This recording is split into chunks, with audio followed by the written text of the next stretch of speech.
Hello, dear students.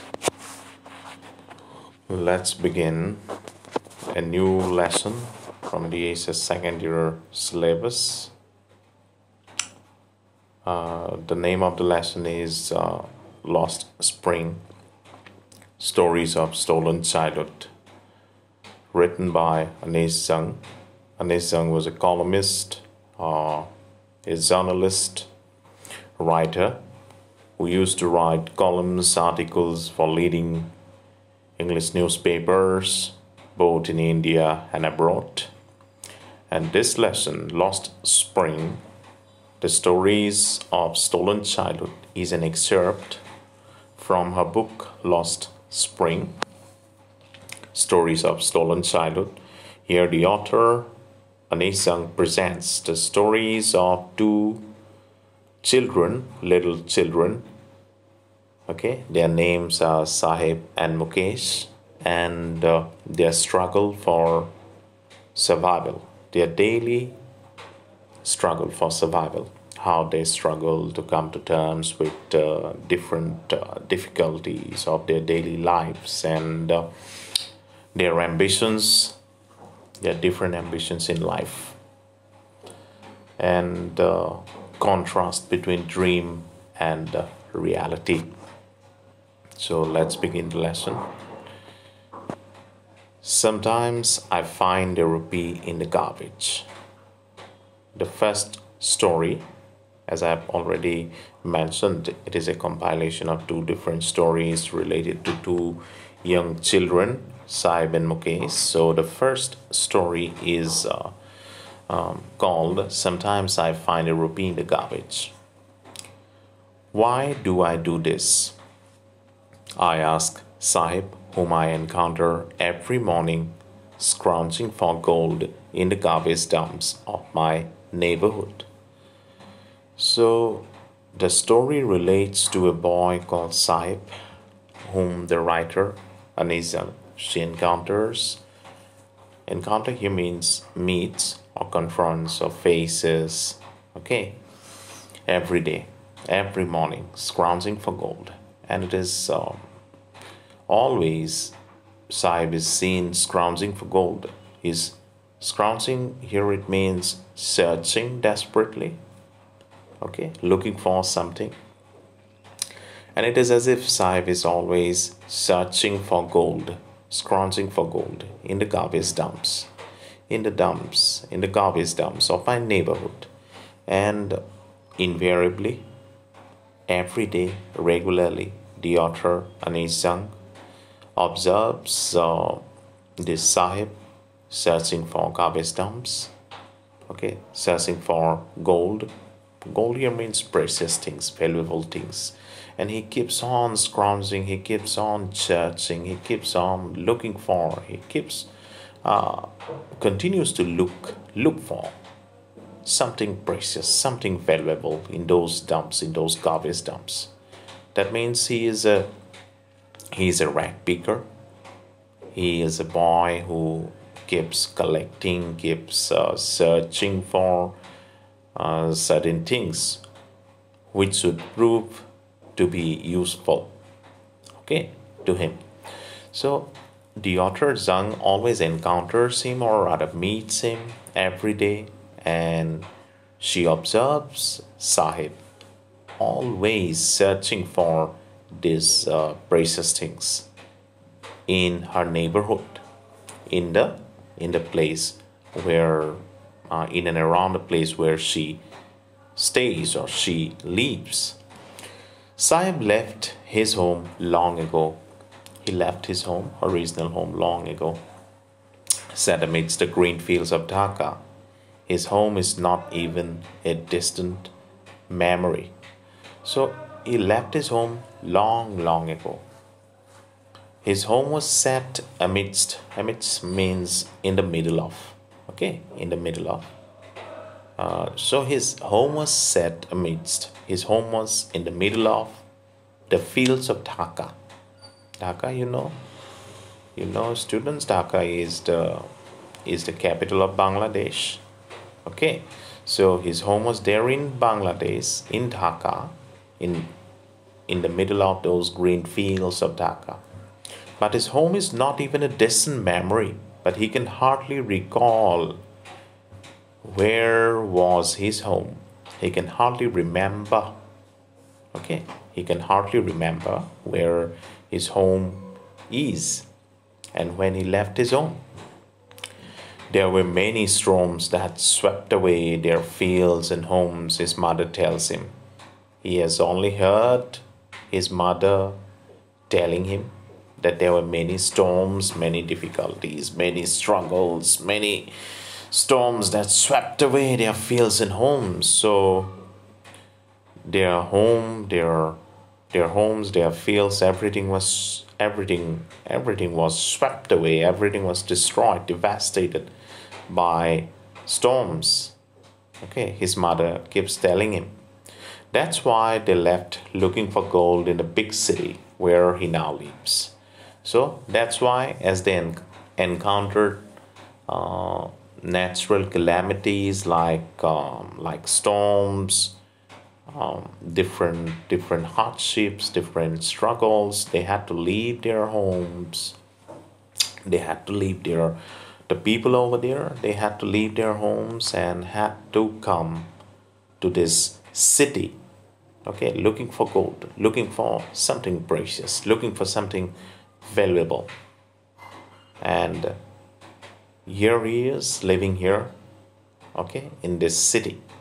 So Zhang meets him every day, and whenever she looks at him, okay, whenever she finds Sahib, Sahib is always looking for something precious, something valuable in the garbage dumps, because he is a rag picker who has come all the way from Bangladesh, all the way from Dhaka, because he had to face natural calamities. Their houses, their fields, everything was destroyed, so they had no means of their survival. Okay, so they had to do something to live, to exist, to survive. They somehow or the other, they had to earn their livelihood. So they came over to this city, to this place, and ever since that arrival, ever since that incident, Sahib, along with his family, has been living here in this city. I've nothing else to do, he mutters, looking away. So whenever actually he's seen this, Sahib is seen just searching for gold, searching for precious things over there, then the author Anizam encounters him, meets him, and asks him something, inquires of him something. Then he simply tells her that I have nothing else to do. Then he says that he doesn't know anything else to do. He has nothing else to do. He mutters. Mutters means whispers. When somebody speaks very in a steady voice, in a very low voice, okay, something which is not really audible or not really clear or coherent, okay. When somebody speaks in a very low tone, low voice, then that is called mutter or murmur or whisper, okay. So he just mutters, he whispers, or he just murmurs, or he speaks very silently or in a very low voice, and looking away, he just looks somewhere else, and he simply just tells that he doesn't know anything else to do, he doesn't have anything else to do. Then the author Zhang, she replies that go to school. Why don't you go to school? Then the author asks him, why don't you just go to school? I say glibly, I say irresponsibly, I say carelessly. Glib means irresponsible, careless. Okay. Then the author just tells us that when Sahib said that he didn't have anything else to do, he didn't know anything else to do, then the author simply just told him that, oh, you go to school. Why don't you go to school? But at the same time, she also just clarifies, or she also tells us that it was a very irresponsible, very careless reply, realizing immediately how hollow. Hollow means something which is nothing inside. Okay, hollow means something actually which is which doesn't have any. Here it means something which is really very insignificant, something which is very valueless. Okay, doesn't have any value, or something which is insignificant, not significant, not important. Okay, or something which is very trivial, unimportant. Then realizing immediately how hollow the advice must sound, the author, she realized that her advice was really very insignificant, really very hollow, really very trivial or unimportant.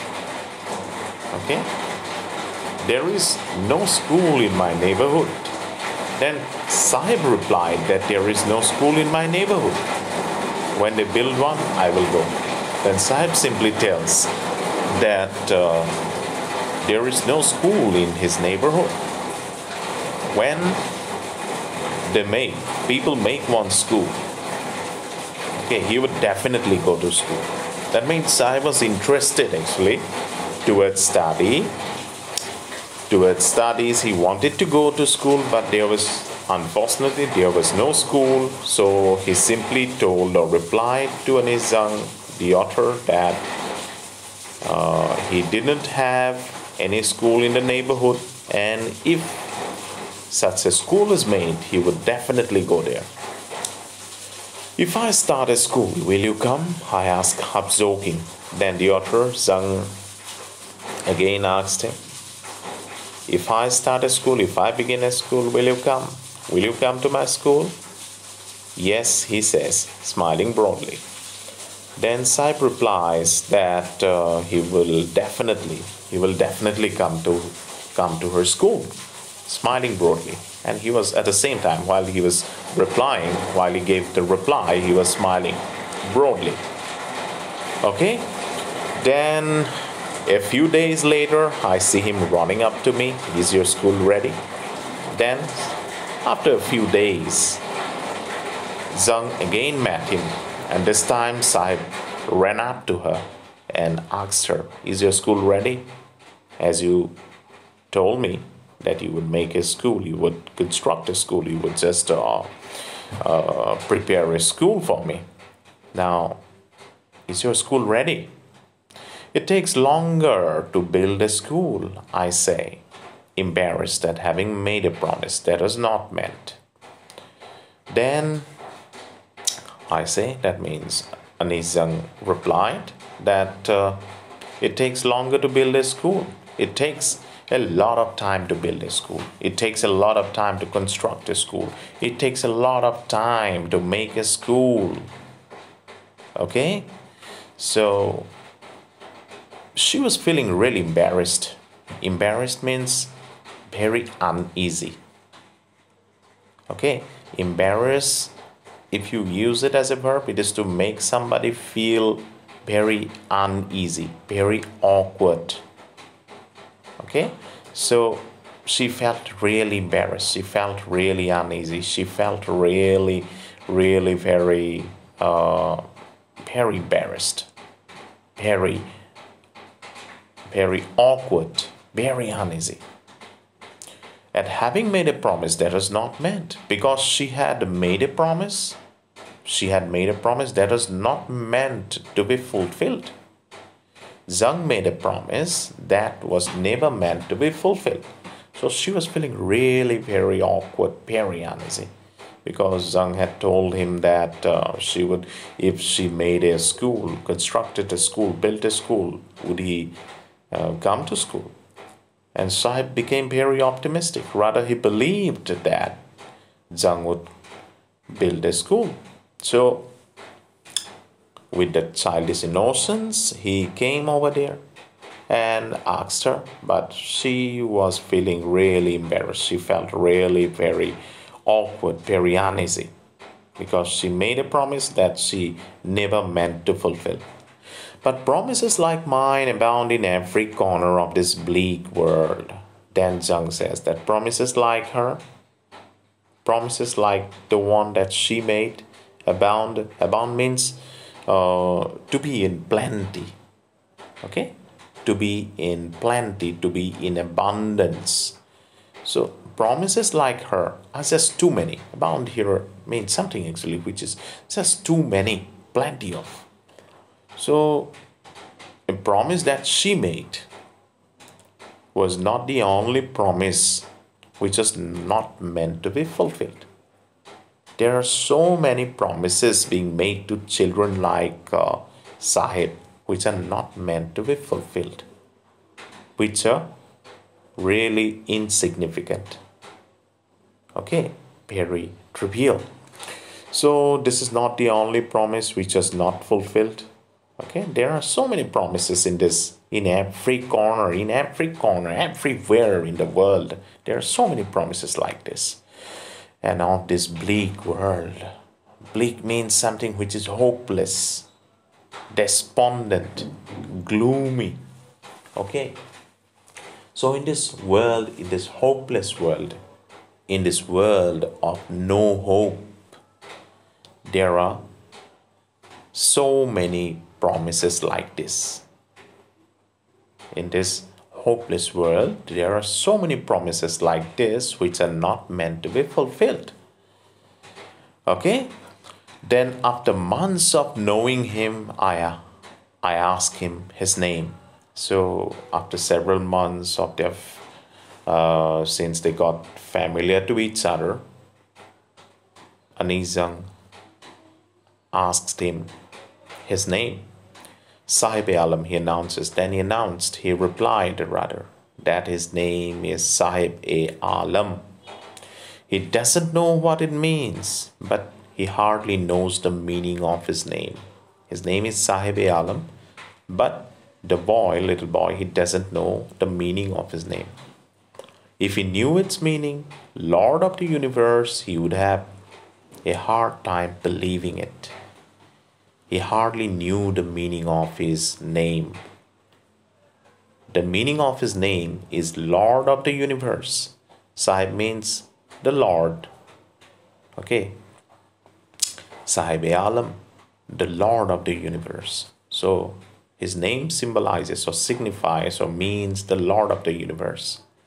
And had he known the meaning of his name, he would have found it really very hard to believe it. Okay? Unaware of what his name represents, he is unaware, unconscious, unaware. Okay? He is never aware about the meaning of his word, what his name represents. He roams the streets. Roam is to move about, stroll. Okay? Wander, or just walk around here and there, or wander here and there. So he roams the streets. He keeps on roaming the streets with his friends. He doesn't know the meaning of his name. He just keeps on roaming about the streets. He keeps on walking or strolling about the streets with his friends. An army of barefoot boys. And he leaves or he wanders with a group of, army here means a group of barefoot boys. A group of barefoot boys. Boys who wear nothing. Okay, who wear nothing on their feet. They don't have the means, they don't have money to wear any kind of footwear. So with these children, these boys who wear nothing on their feet, he keeps moving from one place to another, searching for certain things in the garbage dumps, who appear like the morning birds and disappear at noon. So they appear in like the morning birds They appear in the morning, just like the morning bird, just like the birds which appear in the morning and disappear at noon, and then it disappears, just like the birds going back to their nest. Okay. At the end of the day, these boys appear in the morning and then they just come back to their homes at noon. Over the months, I have come to recognize each of them. So, over with the passage of time, over the months, Anisang, she has come to recognize. Recognize means to identify. Okay, know somebody, identify somebody. Then, over the months, she has come to recognize. She has come to identify each of them. She has become familiar with all these boys or with every one of that group in which Sahib wanders from one place to another. Why aren't you wearing chappals? I ask one. Then Jung asked one of those boys, okay, why he's not wearing any chappals? Why he doesn't have a footwear? Why he's not wearing a footwear? Then the boy replies, my mother did not bring them down from the shelf. He answers simply. He simply tells the boy, simply replies Zhang that his mother didn't bring them down from the shelf. Okay. His mother didn't bring it down. Okay, put it down from the shelf. That's why he's not wearing any footwear. Even if she did, he will throw them off, adds another. Then one more boy, he replies that even if she did, his mother did bring his footwear down from the shelf. Still, he was never going to wear those shoes. Okay? Because they do not match. Because those shoes do not match. That means he doesn't have a proper pair of shoes. Okay. That pair of shoes that his mother did not bring down from the shelf do not match each other. Okay. It doesn't have even a single matching pair of shoes. When I comment on it, he shuffles his feet and says nothing. I want shoes, says a third boy. When I comment on it, when he actually, when the writer Anisang comments on his shoes, he shuffles his feet. He keeps shuffling his feet and says nothing. He remains just silent. Okay. I want shoes, says a third boy who has never owned a pair, all his life. So, one more boy there, he simply says that he also wants a pair of shoes. Third boy, one more boy. Then he has never worn a pair of shoes in his life. Okay, he has never managed to wear a pair of shoes in his life. So this is a pathetic situation, pathetic condition of these boys who keep roaming about in the streets, searching for certain things in the garbage dump. So they are extremely poor children, very poor children. Traveling across the country, I have seen children walking barefoot in cities, on village roads. Okay, so traveling across the country, the writer has seen so many children walking barefoot. They keep on walking barefoot. They don't have any footwears. In cities, on village roads, everywhere, these children keep on walking without wearing anything, without wearing any footwear. It is not lack of money, but a tradition to stay barefoot is one explanation. So it is not only the lack of money. It is not the lack of money. Lack of money means the not having money. Okay, it is not the lack of money, but a tradition to stay barefoot is one explanation. But it has become a tradition to stay barefoot. It has become a tradition to remain without remain without footwear. Okay, is one explanation. So this is a kind of explanation. So I wonder, is this only an excuse to explain away a purposeful state of poverty?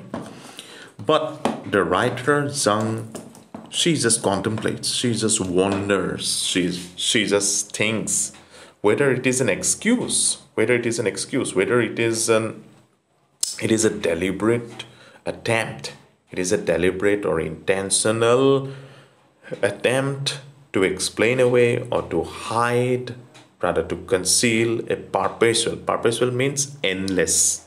Okay, perpetual means endless, something which doesn't have any end.